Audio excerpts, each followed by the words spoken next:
Maybe I'm going to begin by discussing the Socialist Register's impact on me, both as a researcher and as a political activist over the years. In one sense, it's hard for me to unpack the Register from two other projects that were mentioned, Canadian Dimension, but also Studies in Political Economy, which were part of the rethinking or the remaking of socialist thinking and practice in Canada.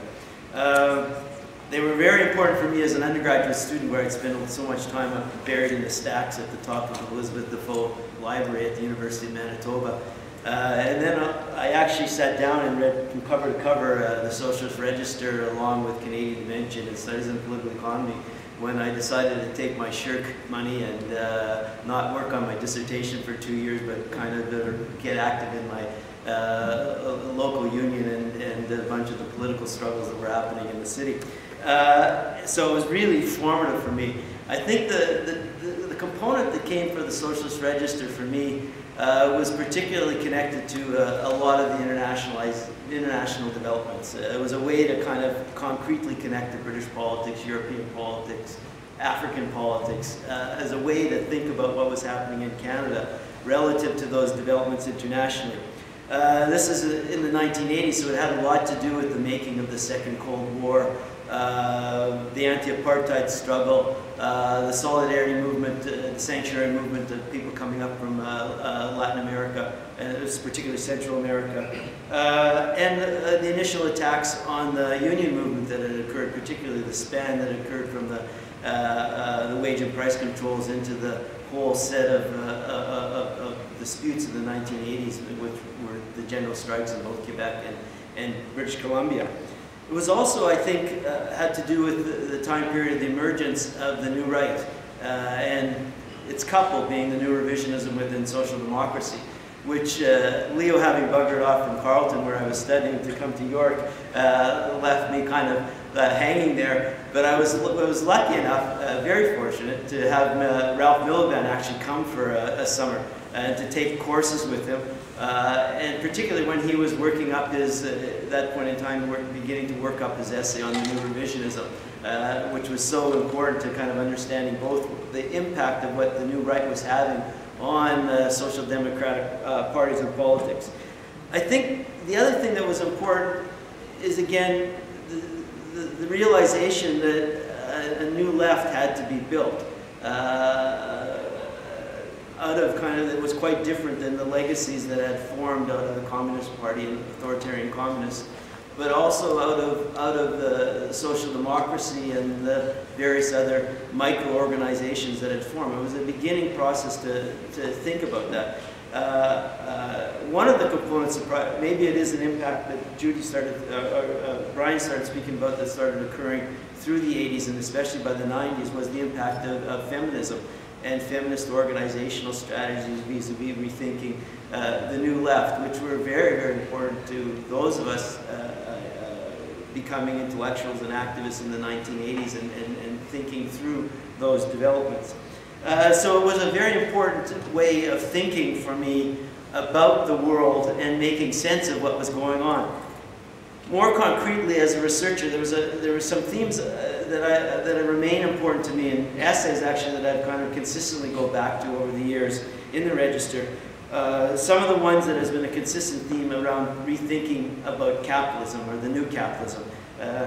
One of the remarkable essays is Ernest Mandel's essay on the economics of neo-capitalism, where he was kind of thinking of 65, a remarkable essay which eventually was the initial nucleus of late capitalism. And it was the way that he was trying to come to terms with the boom and the way that the crash hadn't occurred, and beginning the systematic rethinking of those. It was similar with the set of essays in the 1970s and into the 80s about the restructuring of capital, which were some theoretical essays that were done by Ben Fine and Lawrence Harris. But they had a way of rethinking capitalist development and capitalist economics in the midst of the crisis that had a lot to do with the way that capitalism was restructuring its foundation and could lay another foundation for another boom.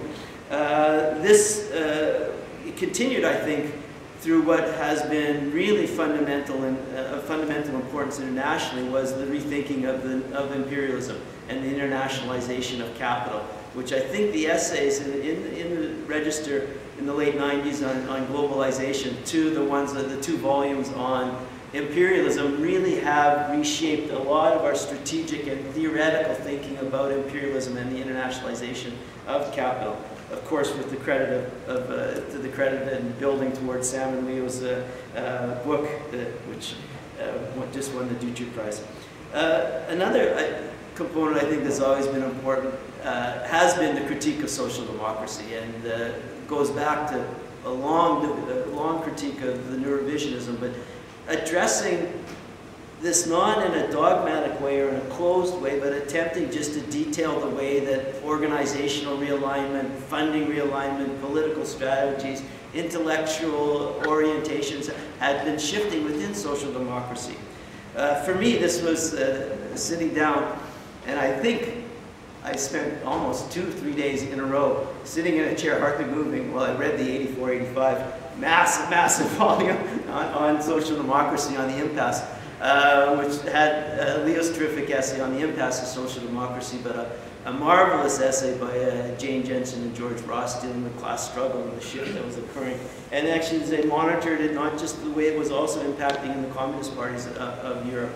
And then there was a terrific essay by Andrew Gamble on the Austrian socialists, the Austrian neoliberals, where Andrew developed further his theme of free market, strong state for these iron times, and that theme of analyzing neoliberalism. I think we've continued that kind of critique in what we did through the 1990s. Those of us who contributed in a range of the volumes on the critique of progressive competitiveness and the way that social democracy had shifted its strategies in the 1990s. But also I think it's continued, I think, in new areas. I think the volume that we did, for example, on ecology was one of the most systematic that took on market ecology and pointed out, as Naomi Klein did a few months ago, the way that the big Engos often had made themselves in alignment with neoliberalism and were not necessarily a systematic oppositional force, but were engaged in all kinds of compromise. I think we sustained that also in the way that this had been incorporated within social democracy. The final theme I think that was really important to me personally was the theme that the revolution will not come in a single event, but it has to be conceived as a series of structural ruptures, or what became kind of a widely developed kind of concept, especially John Saul has deployed it very interestingly in terms of the Southern African developments, is the notion of structural reforms, which was something that was in the beginning essays from the orientation from Saville and Miliband in the initial essays, and then was to some extent codified and developed, especially by Andrew Gortz's important essay in the 1968 volume on reform or revolution. And it's a theme, I think, that we sustained and continue to sustain in, for example, another volume I worked on, and the one on the global working classes in 2001, which was a theme where we attempted to kind of map the fact that the proletarianization was as large as it ever had been historically, and it was important to get a register of the extent and form of the global working classes. And it was also an intervention in the way that working classes politics and some of the center of gravity had shifted. And of course, last year's volume on the question of strategy, which picked up especially many of those themes. When I came on board with Leo and Vivek Chibir a few years ago, we did map out a 5-year plan, actually, with the terrific editorial help that we've been getting from Adam Hilton, who's here, and Alan Zuge. And we developed a plan with the 2 volumes on the crisis, one on strategy, and then 2 volumes on the way that the crisis would be remaking class politics. From the beginning, we had, Leo mentioned it, a sober orientation. We did have a sober orientation. In that first volume on the crisis, we had had suggested that we could be moving towards an age of permanent austerity and a very long-term period of stagnation. And we had to concede that the ruling classes could remake themselves in this crisis. Even financial capital could remake themselves in this crisis. There was a couple of essays actually that insisted on that point against what was being common across the left, as well as even in the popular press. And that there was likely to be an unevenness of working class resistance given the level of organizational setbacks that the working class had suffered. And there was a big question of whether things could open up. So I think that theme of sobriety has been a very important part of certainly our first 5-year plan. Hopefully that sobriety will be mixed with a certain range of optimism as we go along and politics shifts. I think some of the essays in this volume, registering class, do pick up a sense of optimism as well as a deep understanding of some of the changes. I think on the political economy of contemporary capitalism, one of the themes I mentioned as traditional to the Socialist Register writing, there's a set of amazing essays, I think. One of them by Ursula Hughes that Stephanie mentioned, which looks at the structures of value production and the way that the class has shifted with online labor and both kind of the reproductive and productive spheres. An amazing essay insisting on the importance of Marx's analysis of class and the way that this is reshaping in important dimensions new possibilities for reorganizing working class politics as well.